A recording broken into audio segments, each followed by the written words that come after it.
Sudah beberapa kali saya telah memposting video tentang santet, mulai dari santet Prince dapur, santet tulang gajah, santet tulang unta, sampai dengan santet kelas berat yaitu yang dinamakan santet Anzar. Di kesempatan kali ini saya akan mencoba membahas tentang tata cara menangkal santet-santet tersebut, namun bukan melalui mantra, jimat ataupun ruqyah atau asma tertentu, tetapi melalui sebuah lelaku yang didasarkan pada prinsip hukum fisika, yang mana hukum ini disebut dengan hukum Coulomb. Nah, silahkan simak sampai selesai.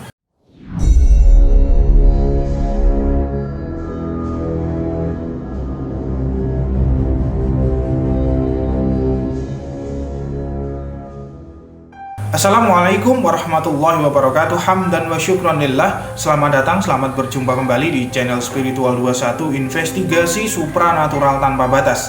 Secara umum, santet itu dimaknai sebuah ilmu gaib untuk menyakiti orang lain secara jarak jauh, itu dengan mengirimkan benda-benda padat ya, seperti jarum, silet, beling, ataupun binatang berbisa. Namun selain itu, santet itu juga bukan hanya mengirimkan benda-benda padat tersebut, tetapi mengirimkan sebuah kutukan sehingga menyebabkan seseorang itu menjadi sakit. Sakit di sini adalah bisa sakit medis yang bisa didiagnosa oleh seorang dokter. Selain itu juga menyebabkan seseorang itu bisa kecelakaan ya, sehingga menjadi cacat atau bahkan bisa meninggal dunia. Proses santet ini sampai saat ini masih cukup sulit dimengerti oleh ilmu pengetahuan.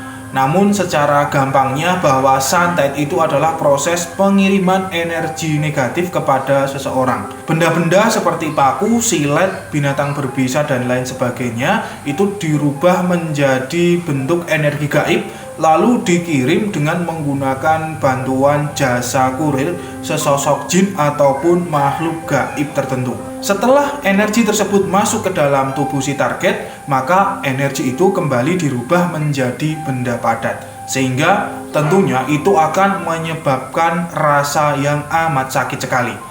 Hal ini oleh sebagian peneliti itu dinamakan dematerialisasi, pemirsa, yaitu perubahan benda padat menjadi energi lalu berubah lagi menjadi benda padat kembali. Namun kalau santet yang bersifat kutukan ya, maka tanpa adanya dematerialisasi itu, hal itu langsung pengiriman berwujud energi negatif, dan jasa pengirim pun itu juga sama, yaitu mereka para jin atau para makhluk gaib tertentu, yang mana tentunya semua ritual ini menggunakan syarat sebagai upah jasa pengiriman tersebut.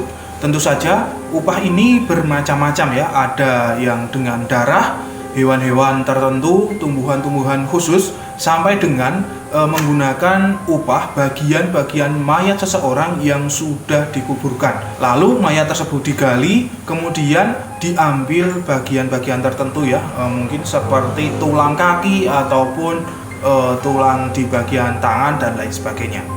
Mungkin semacam itulah gambaran tentang santet. Untuk lebih jelasnya nanti silahkan tonton video saya itu tentang santet yang sudah saya post di channel ini. Ketik saja nanti kata santet di kolom pencarian di channel ini. Nanti akan muncul beberapa video tentang santet yang sudah saya jelaskan secara lengkap. Kemudian untuk ritual penangkal santet ini tentunya yang paling umum itu adalah dengan doa-doa, ruqyah ataupun asma dan jimat-jimat tertentu. Tetapi ada yang menarik di sini, pemirsa. Ternyata melalui pengetahuan prinsip hukum fisika yang kita pelajari sewaktu sekolah SMA dulu ya, mungkin itu bisa diterapkan untuk menangkal santet. Kalau masih ingat, itu namanya adalah hukum Coulomb ya. Hukum ini pertama kali ditemukan oleh ilmuwan fisika asal Perancis. Namanya adalah Charles Augustin de Coulomb pada tahun 1780-an. Hukum Coulomb itu pada dasarnya merupakan hukum yang menjabarkan mengenai hubungan yang ada di dalam muatan listrik. Seperti diketahui, muatan listrik itu dibagi menjadi dua jenis, yaitu muatan positif dan muatan negatif. Hukum ini menjelaskan mengenai kondisi ketika dua muatan listrik dengan jarak tertentu itu saling berinteraksi dan melakukan gaya tolak-menolak ataupun gaya tarik-menarik. Gaya tolak-menolak itu akan muncul ketika muatan listrik sejenis, yaitu misalnya positif dengan positif, lalu negatif dengan negatif. Sedangkan tarik-menarik manakala muatan listrik tersebut itu berlainan, yaitu positif dengan negatif. Contoh penerapan hukum Coulomb ini yaitu kalau kita itu punya dua magnet, apabila ujung kedua magnet tersebut kita dekatkan, itu maka akan terjadi dua hal, yaitu saling tolak-menolak ataupun saling tarik-menarik. Nah, tolak-menolak itu apabila kutub negatif didekatkan dengan kutub negatif. Sebaliknya, itu akan tarik-menarik manakala kutub positif itu didekatkan dengan kutub negatif. Contoh yang lainnya tentang prinsip hukum Coulomb ini yaitu adalah penerapan penangkal petir. Cara kerja penangkal petir ini sama saja seperti magnet tadi. Petir itu mempunyai muatan negatif, lalu agar petir tersebut itu netral alias tidak menyambar, maka harus ditarik dan dinetralkan dengan muatan positif. Cara menetralkannya yaitu dengan membuat kabel yang dialirkan ke dalam tanah. Ketika petir menyambar pucuk besi yang diberi kabel ke dalam tanah tersebut maka petir itu akan netral dan tidak membahayakan. Nah, untuk rumus hukum Coulomb sendiri adalah seperti ini ya. Nah, silakan dipahami sendiri, saya tidak perlu menjelaskan perhitungan-perhitungan berdasarkan rumus tersebut. Yang penting adalah intinya saja. Kalau kita tahu intinya, kita tidak usah menghitung dengan rumus itu. Kecuali kalau Anda anak sekolah, ya mungkin ada tugas untuk menghitung hukum Coulomb tersebut. Lalu, inilah yang paling penting, yaitu menangkal santet berdasarkan metode prinsip hukum Coulomb tersebut. Kita katakan bahwa santet itu adalah muatan negatif, maka cara menangkalnya kita harus menciptakan muatan positif ataupun kita juga bisa menciptakan muatan negatif. Yang pertama adalah tidurlah di lantai yang langsung menyentuh bumi. Di sini tentunya itu tidak lantas tidur di atas ubin ataupun tanah secara langsung, nanti bisa masuk angin ataupun terkena penyakit ya. Namun tentunya itu menggunakan alas. Alas di sini bisa apapun, yang penting itu tidak lebih dari 15 cm tingginya. Dengan tidur seperti itu, maka apabila seseorang dikirimi santet, maka kekuatan santet tersebut akan dinetralkan oleh bumi yang mengandung muatan positif. Prinsip ini seperti penangkal petir tadi ya. Kemudian yang kedua adalah menanam tanaman yang bermuatan negatif. Lalu apa tanaman bermuatan negatif tersebut? Contohnya yaitu tanaman dadap, kemudian pacar air, kelor, bambu kuning, tebu ulung, dan lain sebagainya. Ciri-ciri tanaman bermuatan negatif ini adalah akarnya itu tidak terlalu kuat mencengkram di tanah. Jadi istilahnya tanaman ini gampang sekali dicabut atau gampang sekali tumbang. Lain halnya itu dengan tanaman yang bermuatan positif.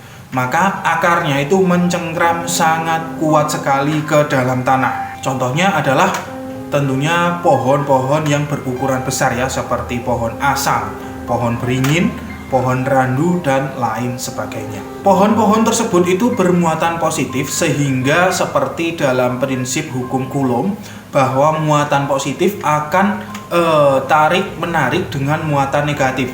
Makanya biasanya pohon-pohon besar tersebut bisa menarik para jin ataupun para makhluk gaib untuk mendiami pohon-pohon itu, yang tentu saja pohon tersebut itu menjadi disebut dengan istilah pohon angker atau pohon keramat. Kemudian yang ketiga adalah melakukan senam dengan menyentuh tanah. Senam ini adalah senam biasa ya, namun tanpa alas kaki. Jadi kakinya langsung menyentuh tanah. Dengan melakukan senam ini, maka energi negatif yang ada di dalam tubuh itu bisa menjadi netral karena tersentuh oleh bumi yang bermuatan positif. Kemudian yang keempat adalah membuat sebuah alat elektronik yang memancarkan gelombang bermuatan negatif. Nah, kalau Anda bisa membuatnya itu, maka tentunya alat ini akan cukup berguna sekali untuk menolak santet yang di dalam hal ini bermuatan negatif juga. Negatif bertemu negatif, maka akan saling tolak menolak, sehingga santet itu tidak akan sampai, bahkan malah mengenai atau berbalik ke pelakunya sendiri. Itulah pemirsa sekalian teknik menangkal santet dengan prinsip hukum kulom. Silahkan dipraktekkan yang sekiranya mudah. Cara-cara tadi tanpa perlu ritual, tanpa perlu baca mantra, baca doa, asma, dan lain sebagainya. Bisa dilakukan oleh semua kalangan tanpa memandang agama tertentu. Silahkan, selamat mencobanya. Saya Patih Mulala mundur diri, kurang lebihnya mohon maaf. Subhanakallahumma wa bihamdika, asyhadu an la ilaha illa anta, astaghfiruka wa atubu ilaik. Alhamdulillahirabbil alamin. Wassalamualaikum warahmatullahi wabarakatuh. Akan selalu ada misteri di dunia ini. Salam spiritual.